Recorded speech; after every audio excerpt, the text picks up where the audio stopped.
Sejam bem-vindos ao Movimento 140. Neste vídeo, nós vamos entender como é a situação linguística da Bolívia, que tem mais de 30 línguas oficiais. Aliás, você sabe quais são as 3 mais faladas? Mas antes, já curta o vídeo e se inscreva no canal para acompanhar mais conteúdos como este. Você também pode compartilhar o vídeo, deixar aqui embaixo comentários e sugestões para próximos temas. Nós também estamos no Instagram, basta procurar por movimento.140. A Bolívia, nosso país vizinho, tem uma população de 10 milhões de habitantes, dos quais 67% pertence a um dos grupos étnicos do país. E mais de 60% se identifica com algum povo indígena. Esses dados fazem com que a Bolívia seja o país mais indígena da América Latina, onde a etnicidade não é uma questão de minorias, mas sim de maioria. E é aqui que as contradições começam a aparecer. O continente americano, de norte a sul, é o único no mundo em que nenhuma língua indígena foi normalizada, ou seja, nenhuma língua indígena foi adotada de forma plena, íntegra, por exemplo, pelos órgãos estatais e interestatais. Chegou ao absurdo de países reconhecerem o castelhano, o espanhol, como a única língua oficial, como é o caso do Chile, em que vivem aproximadamente 1 milhão de mapuches que não são reconhecidos como um povo. O espanhol, como devem saber, nunca foi uma língua nativa da Bolívia nem da América. Porém, ainda assim é a língua mais falada do país, contando com 65% da população que a aprende desde a infância.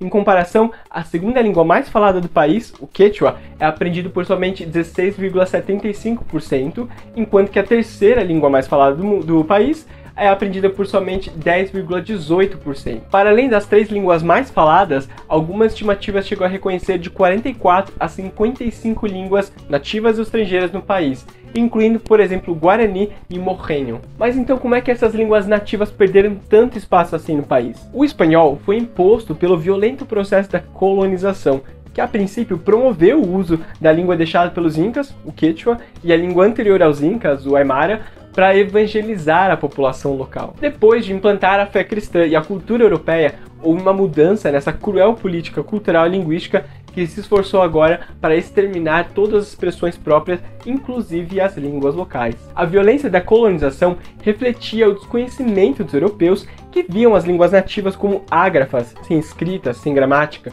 cultivando a ideia racista de que eram línguas bárbaras e selvagens, inferiores ao espanhol. Ao fazer com que esses povos abandonassem cada vez mais as suas línguas maternas, se passa então a apagar a cultura desses povos e a cosmovisão que eles têm do mundo, impondo-lhes uma língua que reproduz uma outra realidade, no caso, uma realidade eurocentrista por meio do espanhol. Isso é o que nós conhecemos como glotofagia, em que o colonialismo da época e o neocolonialismo do século XIX não consistem em tornar os nativos bilíngues, mas sim em proibir o uso da sua língua e, portanto, o seu direito a uma existência plena. Apesar do fim formal da colonização, essa discriminação de culturas, línguas e visões de mundo de povos originários continua ainda hoje sendo reproduzida. Por exemplo, hoje em dia se reconhece como único universal o conhecimento moderno e científico de origem eurocêntrica, desprezando, por exemplo, outras formas de saber, como as de origem indígena, que tem outras formas, por exemplo, de irrigação, curas de doença, noção de tempo, etc. Para a visão de mundo ocidental,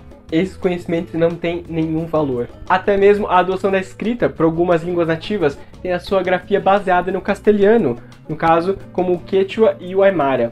Como as sociedades ocidentais são grafocêntricas, era uma questão de sobrevivência para essas línguas adotarem um sistema de grafia, ainda que baseado no latim, para que pudessem se desenvolver no meio dessas línguas dominantes. Com a chegada de Evo Morales à presidência da Bolívia, a política no geral mudou radicalmente, mas há um grande destaque aqui para a política linguística e educacional. O Evo Morales foi o primeiro presidente da Bolívia que não era de origem mestiça, já que ele pertencia ao povo originário Aymara. E para quem acha que representatividade no poder é só um discurso vazio, vamos dar uma olhada como que isso impactou na vida dos indígenas nesse país. A nova Constituição Boliviana de 2009 se refere à Bolívia como o Estado Plurinacional da Bolívia. O termo nação aqui é entendido como uma representação ideológica, simbólica e historiográfica, que no caso dos países latino-americanos foi construída pelas elites crioulas descendentes de espanhóis e portugueses. E esse Estado criado foi o aparelho jurídico, institucional, militar e ideológico que as elites usaram para exercer a sua hegemonia sobre as populações indígenas, que foram excluídas do poder.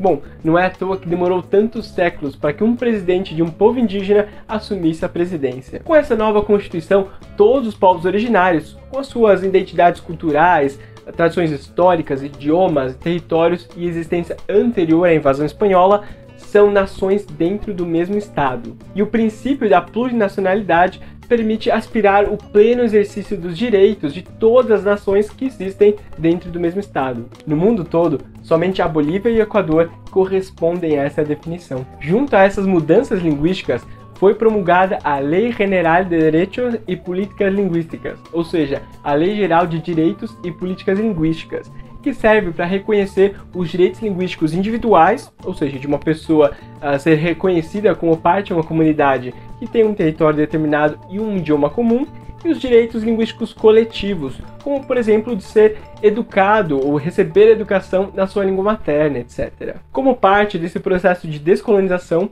foram reconhecidas como oficiais 36 línguas no estado plurinacional da Bolívia, das quais 8 já se encontravam em sério risco de desaparecer e 9 em perigo. Antes dessa nova Constituição, o país não tinha nenhuma língua oficial, nem mesmo o castelhano. Segundo a política linguística anterior, a educação intercultural bilíngue que era adotada previa, primeiro, a obrigação dos indígenas de aprenderem o castelhano e, segundo, a possibilidade dos hispanohablantes de aprenderem uma língua indígena. Dá para perceber aqui que a prioridade dos outros governos era claramente a homogeneização cultural e linguística e não a valorização da diversidade. A partir dessa lei, se instituiu uma educação escolar trilíngue. O castelhano, uma língua originária e uma língua estrangeira seriam então as línguas de ensino nas escolas. Além disso, há a obrigação dos órgãos oficiais de usarem pelo menos 2 línguas, sendo que uma delas deve ser o castelhano e a outra uma língua de acordo com o contexto cultural da região. É claro que essas mudanças linguísticas são sim um passo na direção da descolonização e na pluralidade de povos indígenas que compõem o mosaico social do país. Mas se você prestou atenção no começo do vídeo, você já deve ter percebido quais são os limites dessa política linguística. Para começar aqui, se estudos apontam a existência de 44 a 55 línguas no país, por que só 36 foram reconhecidas como oficiais? Bom, não se tem uma resposta definitiva, mas a influência ou o peso político de cada povo originário com certeza teve algum impacto sobre essa decisão. O problema aqui é o ciclo vicioso que isso gerou. Só as línguas reconhecidas podem atingir o estatuto de língua oficial. Mas, para ser uma língua reconhecida, ela tem que ter um povo que fala a língua e que a apoia. Mas somente as línguas oficiais têm o apoio do Estado, por meio de institutos e centros que promovem o uso da língua, além, claro, do apoio financeiro. Portanto, línguas que têm um povo mais isolado não têm essa possibilidade de apoio e seguem em declínio. Isso faz com que só as línguas mais fortes tenham conseguido a atenção do Estado, e as outras continua no risco de desaparecer. Além disso, a própria lei já deixa bem claro o desequilíbrio linguístico em favor do castelhano, que segue sendo a língua mais oficial dentre as oficiais. Os monolíngues de castelhano, que só falam essa língua, não têm a necessidade de aprender a língua própria de outro povo, a não ser por algum motivo particular.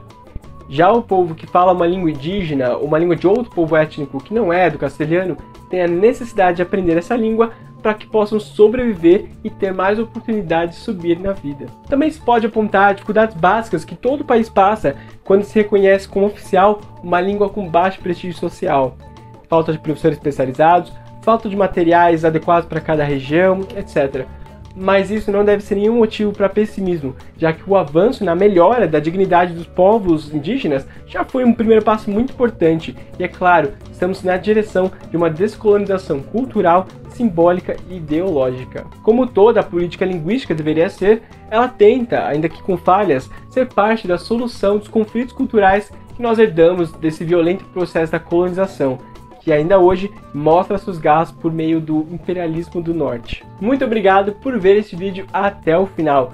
Já deixa aí o seu curtir e se inscreva no canal para acompanhar mais conteúdos como este. Você também pode compartilhar o vídeo e deixar aqui embaixo comentários e sugestões para próximos temas. Nós também estamos no Instagram, basta procurar por movimento.140. Muito obrigado e até a próxima!